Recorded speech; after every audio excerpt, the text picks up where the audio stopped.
नमस्कार विद्यार्थी मित्रांनो, मागील लेक्चरला आपण पहिला प्रॉब्लेम या ठिकाणी अभ्यासला.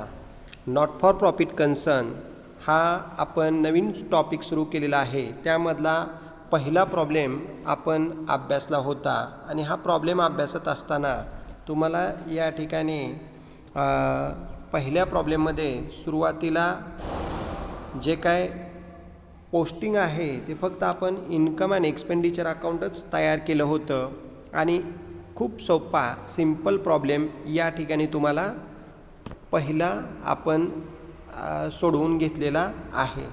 आता आज खऱ्या अर्थानं आपण दुसऱ्या प्रॉब्लेमकडं जाणार आहोत. त्या अगोदर विद्यार्थी मित्रांनो, तुम्हाला क्वेश्चन देत असताना रिसिप्ट्स अँड पेमेंट अकाउंट देतात आणि एक 3-4 ॲडजस्टमेंट देतात. त्याचा यूज करून तुम्ही या ठिकाणी इन्कम अँड एक्सपेंडिचर अकाउंट तयार करायचं आहे आणि बॅलन्स शीट तयार करायचं आहे. पहिल्या प्रॉब्लेममध्ये आपण फक्त या ठिकाणी इन्कम अँड एक्सपेंडिचर अकाउंटच अभ्यासलेलं आहे. बॅलन्स शीट आपण नंतर अभ्यासणार आहोत. आणि या दुसऱ्या प्रॉब्लेममध्ये सुद्धा आपण खऱ्या अर्थानं एकच अकाउंटचा अभ्यास करणार आहोत, ते म्हणजे रिसिप्ट अँड पेमेंट अकाउंट. तर या ठिकाणी रिसिप्ट आणि पेमेंट अकाउंट दिलेलं आहे, त्यावरून फक्त इन्कम अँड एक्सपेंडिचर अकाउंटच आज आपण दुसऱ्या प्रॉब्लेमला पण विचारात घेणार आहोत आणि नंतर मग पुढील बॅलन्स शीट हे नंतर अभ्यासणार आहोत नेक्स्ट प्रॉब्लेमला. तर या ठिकाणी बघा विद्यार्थी मित्रांनो, सुरुवातीला रिसिप्ट अँड पेमेंट अकाउंटमध्ये रिसिप्टचे सर्व पॉईंट या ठिकाणी आपण इन्कमला लिहिणार आहोत. एखादा दुसराच पॉईंट आपण लॅबिलिटीला लिहिणार आहोत. म्हणजे रिसिप्टचं डेबिट साईडला रिसिप्ट आहे, त्याचं या ठिकाणी पोस्टिंग करत असताना आपण इन्कमला म्हणजेच क्रेडिट साईडला पोस्टिंग करणार आहोत. आणि पेमेंट ही क्रेडिट साईड आहे, या पेमेंटचं पोस्टिंग आपण एक्सपेंडिचर साईडला म्हणजेच डेबिट साईडला करणार आहोत. अशा पद्धतीने गुणिले चिन्ह लक्षात ठेवा. रिसिप्टचं इन्कमला आणि पेमेंटचं एक्सपेंडिचरला. हे जरी तुम्ही व्यवस्थित लक्षात ठेवलं तरी खऱ्या अर्थानं हा टॉपिक तुम्हाला समजून जाईल आणि याचे प्रॉब्लेम व्यवस्थित कळतील. बघा या ठिकाणी मी सुरुवातीला प्रॉब्लेम व्यवस्थित वाचतोय, तुम्ही लक्ष द्या. आणि वाचतानाच या ठिकाणी आपण पोस्टिंग सांगणार आहे. त्या अगोदर या ठिकाणी ज्या ज्या पॉईंटला ॲडजस्टमेंट आहेत त्याला टिकमार्क करायचे आहेत आणि ते पॉईंट या ठिकाणी तुम्ही इनर कॉलमला लिहायचे आहेत. बाकीचे पॉईंट हे आउटर कॉलमला लिहायचे आहेत. तर सुरुवातीला मी प्रॉब्लेम व्यवस्थित समजून सांगतो, नंतर ॲडजस्टमेंट सांगतो, त्याचे इफेक्ट सांगतो आणि नंतर तुम्हाला उत्तरामध्ये सुद्धा income and expenditure account explain करतो आणि नंतर सरप्लस कसा आलेला आहे ते पण आपण या ठिकाणी या प्रॉब्लेममध्ये अभ्यासणार आहोत. तर सुरुवातीला बघा या ठिकाणी आता मी प्रॉब्लेम व्यवस्थित वाचतोय, बघा नीट लक्ष द्या. या ठिकाणी सिम्पलच प्रॉब्लेम आहे. ललित कला केंद्र पुणे, एक केंद्राचं नाव दिलेलं आहे, ते या ठिकाणी आपल्याला स्टडी करायचं आहे. त्यांचं receipts and payment account for the year ended 31 March 2020 म्हणजे आपल्याला रिसिप्ट आणि पेमेंट अकाउंट दिलेलं आहे. आता रिसिप्ट साईडला या ठिकाणी आपण एक एक पॉईंट बघणार आहोत. चला तर मग या ठिकाणी रिसिप्टला सुरुवातीला बघा टू बॅलन्स ब्रॉट डाऊन दिलेला आहे. कॅश इन हँड 1300 आणि कॅश ॲट बँक 9500, दोघांची टोटल आउटरला 10800 आलेली आहे. म्हणजे cash in hand cash at bank हा ओपनिंग बॅलन्स आहे. हा ओपनिंग बॅलन्स आपण कुठेच लिहित नाही, त्यामुळं cash in hand cash at bank लिहायचं नाही, कारण ते ओपनिंगच्या बॅलन्स शीटला असतं. आपण ओपनिंग बॅलन्स शीट इथं अभ्यासणार नाही, त्यामुळे हे लिहायचं नाही. त्यानंतर पुढं आहे या ठिकाणी महत्त्वाचं पॉईंट सबस्क्रिप्शन 1000. हे सबस्क्रिप्शन आपण रिसिप्टचं सबस्क्रिप्शन इन्कमला लिहिणार आहोत. त्याच्यावर ॲडजस्टमेंट असेल तर आतमध्येच ते एंट्री करा, पोस्टिंग करा. त्यानंतर पुढं आहे लॉकर रेंट. हे लॉकर रेंट 500 रुपये हे आपण इन्कम साईडलाच म्हणजेच क्रेडिट साईडला लिहिणार आहोत. लॉकर रेंट इन्कमला लिहिणार आहोत. त्यानंतर पुढं दिलं आहे two sale of old newspapers 150. हे ओल्ड न्यूजपेपर आपण सेल केलेले आहेत ते सुद्धा आपण इन्कम साईडला लिहिणार आहोत. त्यानंतर टू रिसिप्ट फ्रॉम ड्रामा 7850. हे रिसिप्ट फ्रॉम ड्रामा आपण या ठिकाणी इन्कम साईडला लिहिणार आहोत. आणि पुढं या ठिकाणी दिले बघा टू एंट्रन्स फी 900 रुपये ही सुद्धा आपण रिसिप्ट साईडला लिहिणार. रिसिप्ट जे आहे ते इन्कमला लिहिणार आहोत आणि त्याच्यावर जर ॲडजस्टमेंट असेल तर ते इनरला लिहिणार आहोत.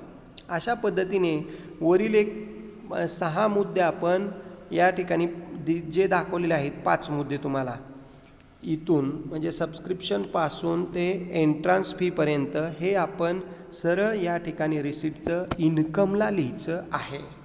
आता पुढच्या स्लाईडमध्ये अजून 1-2 पॉईंट असतील तर ते पण आपण अभ्यासणार आहोत. बघा पुढं इंटरेस्ट रिसिव्ड 800 रुपये हे इंटरेस्ट आपल्याला मिळालेलं आहे.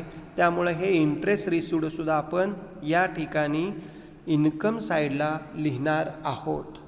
त्यानंतर पुढं या ठिकाणी खाली दिसत आहे एकच पॉईंट आहे लिगसीज. हे लिगसी 11,000 रुपये आपण इन्कम साईडला लिहिणार आहोत. अशा पद्धतीने इंटरेस्ट आणि लिगसी हे दोन्ही आपण इन्कमला लिहिणार आहोत. तर हे झालं रिसीट साईडचे पॉईंट आपण सगळे या ठिकाणी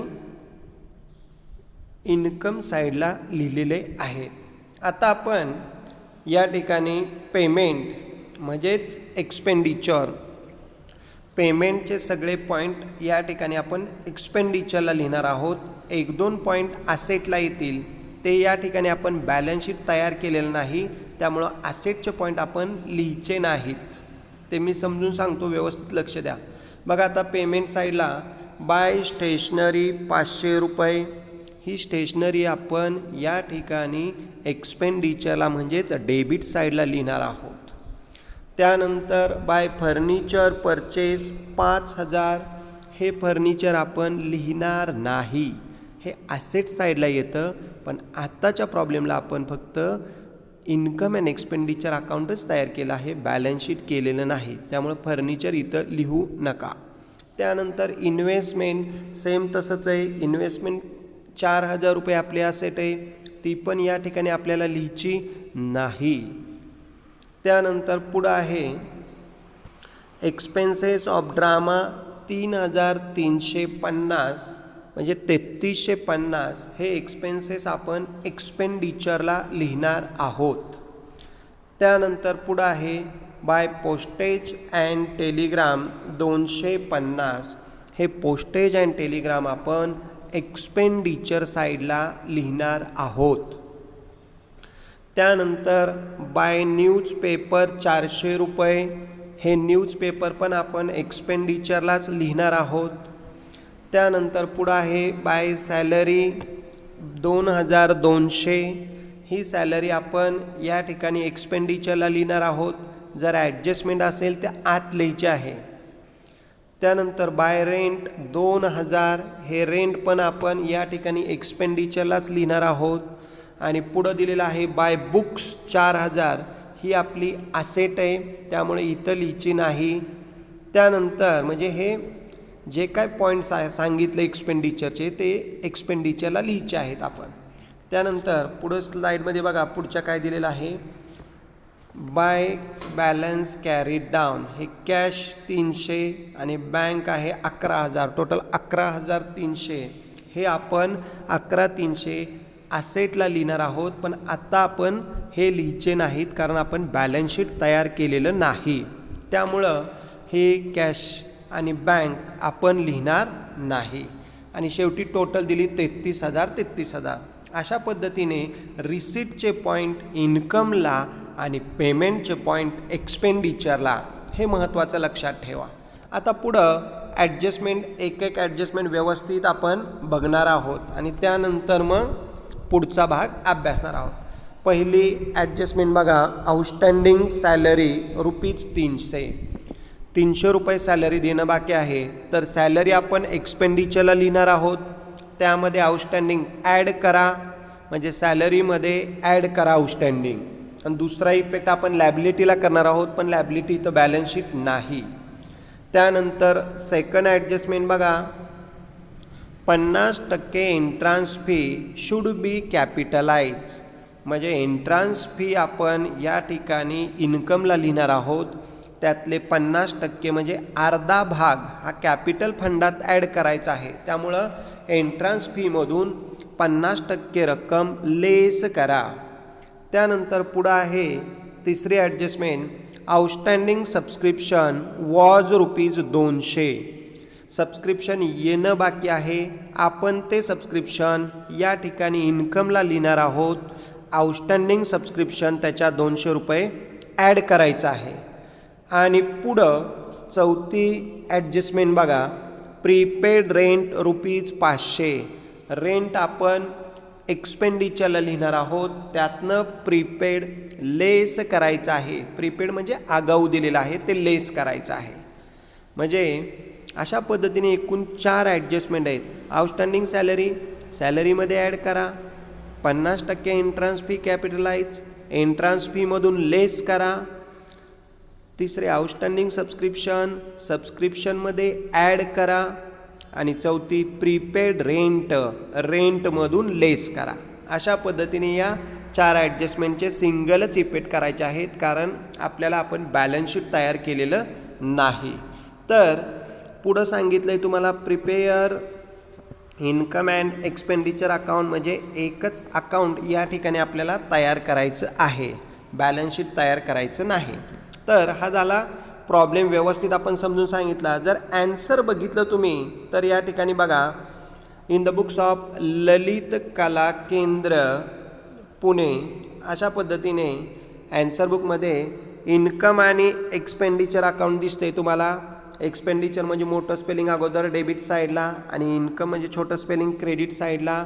मग आता डेबिटला बघा एक पॉईंट मी व्यवस्थित वाचतोय, तुम्ही लक्ष द्या.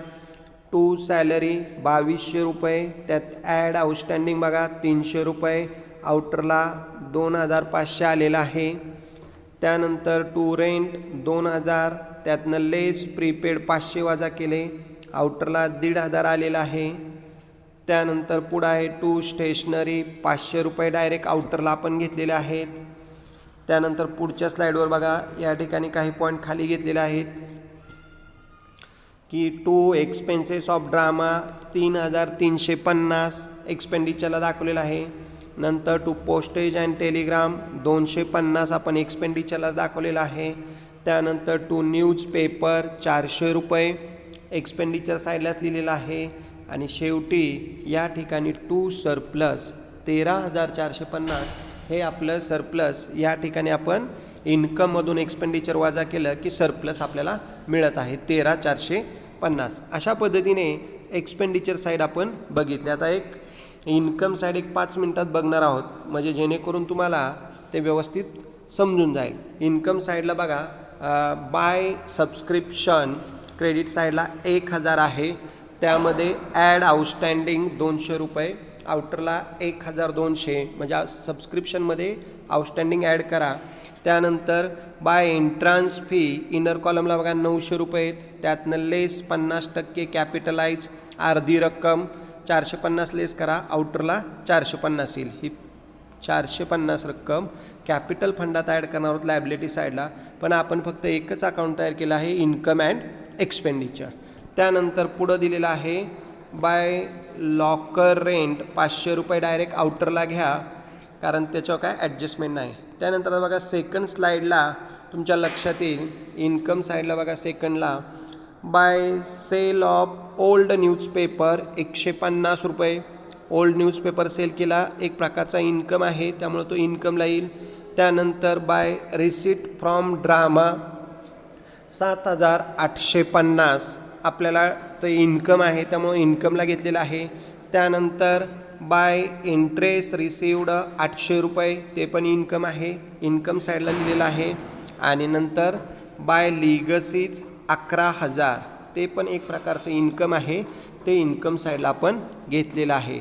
आणि शेवटी या ठिकाणी टोटल म्हणजे क्रेडिटची इन्कमची टोटल 21,950, तीच आपण एक्सपेंडिचरला घेतली 21,950 आणि इन्कममधून एक्सपेंडिचर वजा केलं की आपल्याला या ठिकाणी बघा सरप्लस दिसत आहे 13,450.